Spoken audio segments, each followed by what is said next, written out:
Vamos falar do furacão Irma, que está quase tocando o solo dos Estados Unidos. Ele ganhou força nas últimas horas e tem ventos de 210 quilômetros por hora. A orientação das autoridades para a região é clara: não é possível mais sair de casa. Os enviados especiais Carolina Cimente e Anderson Gásio estão em Miami. Conversar com ela agora. Carol, situação bastante tensa por aí, está dando para notar pelas imagens. Quantas pessoas já estão sem energia? O que vocês têm de informação para a gente? Cecília, não consegui ouvir bem a pergunta. Acho que você perguntou sobre o número de pessoas nos abrigos. A última informação que nós recebemos da Prefeitura e do governo do estado da Flórida é que tinha mais de 54 mil pessoas em abrigos. Vou pedir para a técnica retirar aqui o retorno, que eu estou me atrapalhando um pouco. Olha, o furacão acabou subindo de categoria de novo. Ele tinha descido para a categoria 3 ontem, tinha sido uma boa notícia. Na saída de Cuba, ele ficou sobre o mar muito tempo e aí continua, na verdade, né, sobre o Oceano Atlântico. O Oceano Atlântico muito quente nessa época do ano, já era previsto então que ele voltasse a subir para a categoria 4, ventos de mais ou menos 210 quilômetros por hora. Miami agora está longe de onde vai passar o olho do furacão, mas olha só a situação, a gente está protegido, a gente está dentro da garagem do hotel onde a gente está hospedado, e a situação já é essa aqui. Estando lá, e também estamos fora, longe do mar, longe da área oceânica, então a situação na área oceânica é ainda mais deteriorada do que essa aqui, e ainda estamos longe de estar no auge da passagem do furacão aqui em Miami. O furacão ficou mais lento, quer dizer, se movimenta com ainda mais lentidão, o que causa mais danos ainda por onde ele passa. Foi ainda mais para oeste, um famoso landfall, que os americanos dizem que é a entrada do furacão em território, né? Ela não vai acontecer com a mesma intensidade que aconteceria antes, o que significa que o furacão não vai ficar mais fraco mais rapidamente. Ele vai passar agora, nesses próximos minutos, em Key West, no sul da Flórida, aquelas ilhas pequenininhas que ficam bem ao sul da Flórida, onde o governo já avisou que os danos vão ser muito grandes, vão ser realmente desastrosos, e depois ele segue então para o oeste pelo mar. Aí sim o grande risco é de o aumento das águas. O que significa isso? A definição mais simples de se entender são pequenos tsunamis. Não chega a ser um tsunami, mas a água do mar e a água dos parques naturais e todos os lagos, os rios daquela região vão aumentar tanto que pode chegar a 20 pés, quer dizer, muitos metros. Aqui na costa leste a situação ficou menos crítica desde que o furacão mudou de trajeto e foi mais para o lado oeste do estado da Flórida, a previsão, né?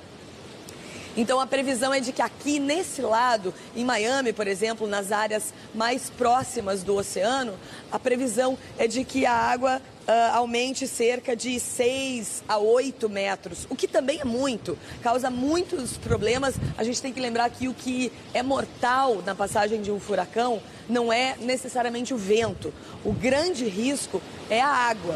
Então, principalmente nos próximos dias, quer dizer, no dia do furacão as pessoas se protegem, as pessoas estão avisadas do que está acontecendo, mas quando há essa subida de água muito violenta, essa subida de água que transforma a cidade, isso acaba causando inúmeros problemas e muitos riscos que a gente já falou várias vezes nos últimos dias no furacão em Houston, por exemplo. Bom, esse aqui é o Irma dando bom dia para Miami. A noite foi assim, esse tipo de vento, essa ventania, a intensidade do furacão chegando em Miami, a gente já foi apresentado a ele ontem à noite, muitas árvores caídas, já tem 430 mil pessoas na Flórida sem luz. Esses são os dados oficiais, é possível que esse número seja maior ainda.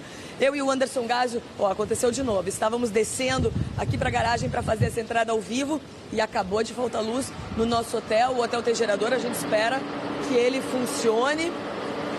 Mas a situação é essa, de grande instabilidade. A televisão no hotel, por exemplo, já não funciona há várias horas. E nós estamos em um hotel à prova de furacão. As pessoas que têm uma casa com uma estrutura menos forte, que não é de concreto, completamente feita de concreto, com janelas chamadas à prova de furacão, certamente estão sentindo os efeitos dessa ventania e a potência desses ventos ainda mais dentro de casa. O governador Rick Scott disse ontem, é sempre importante lembrar que esse é um furacão mortal. Ele disse que precisa ainda, por exemplo, de ajuda de enfermeiros nos abrigos. E ele lembrou, se você precisa sair de casa, se você precisa de um lugar seguro, a hora de ir é imediata. Ele falou isso ontem à noite. Agora pela manhã já é bastante arriscado se movimentar. Já teve toque de recolher em várias cidades, as grandes cidades na Flórida, em quase todos os estados, a partir das 8 horas da noite, que era 9 horas da noite, do horário de Brasília. E esse toque de recolher vai continuar até o fim da passagem do furacão, que deve acontecer no final do dia de hoje. A gente vai continuar aqui acompanhando em detalhes e volta mais tarde para dar mais informações, Cecília.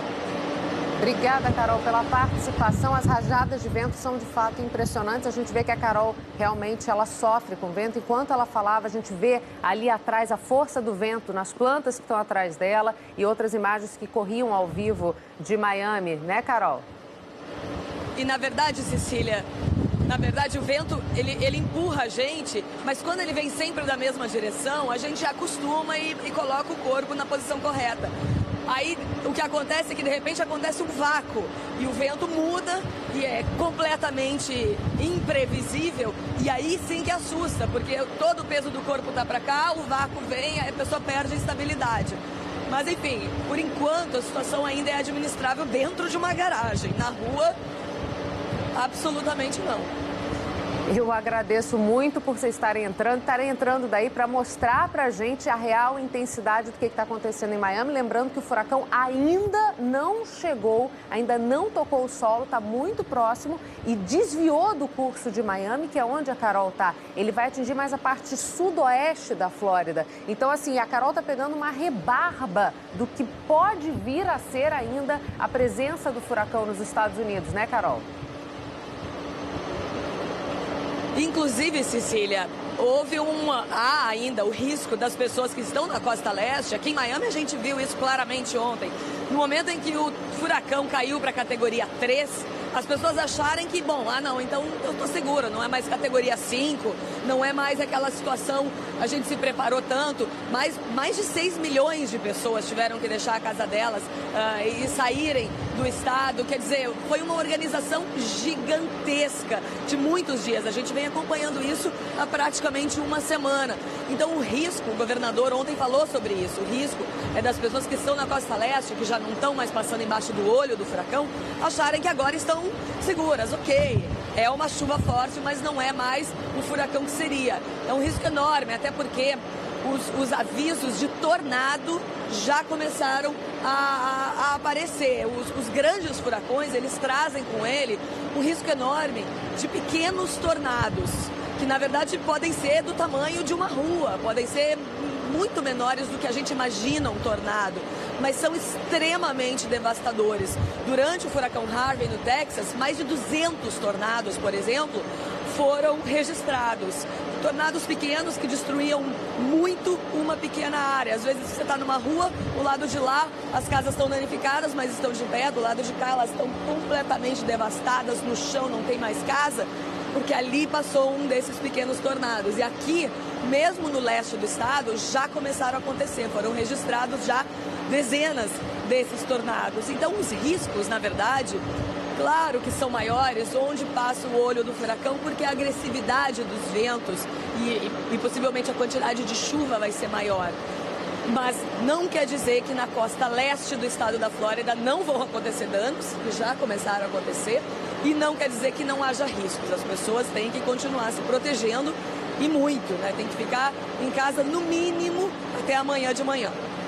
Carol, só mais uma informação que a gente tem agora. O olho do furacão está a 25 quilômetros já do território americano, mas a parte de cima do furacão já chegou à Florida Keys. A parte de cima, a gente está vendo a imagem no telão do mapa, a gente vê que a parte de cima do furacão, você vê aí a parte roxa, já atinge as Florida Keys, e o olho do furacão, o centro do furacão, ainda está a cerca de 25 quilômetros.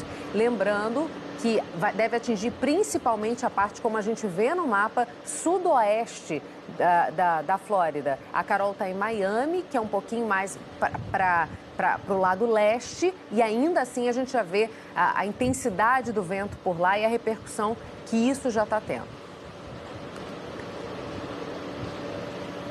A avaliação é que serão 36 milhões de pessoas afetadas por esse furacão quando ele deixar a Flórida, né? Isso vai levar ainda pelo menos 2 dias, Cecília. Obrigada, Carol, pelas informações. Qualquer novidade é só chamar a gente aqui. Muito obrigada por trazer tudo pra gente. A Anderson Gásio também agradeça, que está tendo que manter a firmeza de uma câmera enquanto acontece esse vento para trazer essas imagens pra gente.